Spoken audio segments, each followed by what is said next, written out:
अस्सलाम वालेकुम व रहमतुल्लाहि व बरकातुहू।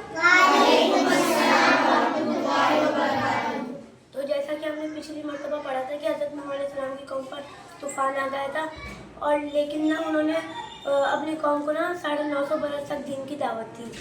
कुछ लोग ईमान लेके आ गए थे, मगर कुछ लोग ईमान नहीं लेके आए थे। तो ना अल्लाह ताला की तरफ से वही आई, और ना आप पर अल्लाह ताला ने हुक्म भेजा कि ना आप ना एक कश्ती तैयार करें। तो जब आपने कश्ती तैयार की तो माज़अल्लाह उन्होंने काफिरों ने आपको मजाक उड़ाया और बोलने लगे कि आप इस शहर में कश्ती चलाएंगे। फिर अल्लाह ताला की तरफ से एक और हुक्म आया और ना तूफ़ान आने की निशानी बताई। तूफ़ान आने की निशानी ये बताई कि ना जो आपके घर के तंदूर से ना पानी निकलना शुरू होगा। तो एक दिन ऐसे ही हुआ कि ना आपके घर के तंदूर से ना उबलता हुआ पानी निकलना शुरू हो गया। और जो तूफ़ान आया था ना उसमें गर्क होने वाला ना हज़रत नूह अलैहिस्सलाम का बेटा भी था, जिसका नाम था कनान। जिसका नाम क्या था? वो ना हज़रत नूह अलैहिस्सलाम का बेटा था। वो ना पहले ना मतलब ज़ाहिरी तौर पर ईमान लेके आया था, लेकिन ना उसके दिल में कुफ्र भरा हुआ था, जिसे कहते हैं मुनाफिक। वो ना मुनाफिक था। तो ना जब हज़रत नूह अलैहिस्सलाम ने उसको बोला क्या ना तुम भी कश्ती में सवार हो जाओ, लेकिन ना उसने मना कर दिया और उसने जब अपना ना कुफ्र जाहिर कर दिया।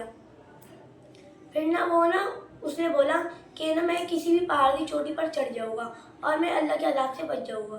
फिर ना कुछ रिवायतों में आता है कि ना वो ना एक पहाड़ के गार में छुप गया और जो उसके सुराग थे ना उसको बंद कर लिया। लेकिन जब अल्लाह ताला का अज़ाब आया वो सुराग खुल गया और उनका बेटा वहीं पर मर गया। फिर हज़रत नूह अलैहिस्सलाम ने अल्लाह ताला से फरमाया, ए अल्लाह तूने तो मुझसे वादा किया था कि तू मेरे भी किसी घर वाले को अज़ाब में मुब्तला नहीं करेगा। तो अल्लाह ताला ने फरमाया, ए नूह, जब तुम्हें किसी बात का इल्म ना हो तुम उसका सवाल मुझसे क्यों करते हो, और वो तुम्हारे घर वालों में से नहीं था। तो हज़रत नूह अलैहिस्सलाम ने उनसे अल्लाह ताला से माफ़ी मांगते हुए फरमाया, ए अल्लाह मैं पनाह मांगता हूँ उस बात से जिसका मुझे इल्म ना हो, और मैं तौबा करता हूँ, और अगर तू मुझ पर रहम नहीं करेगा तो मैं नुकसान में पड़ जाऊँगा। कुरान मजीद में इस तरह जिक्र है, तर्जुमा कंजुल ईमान।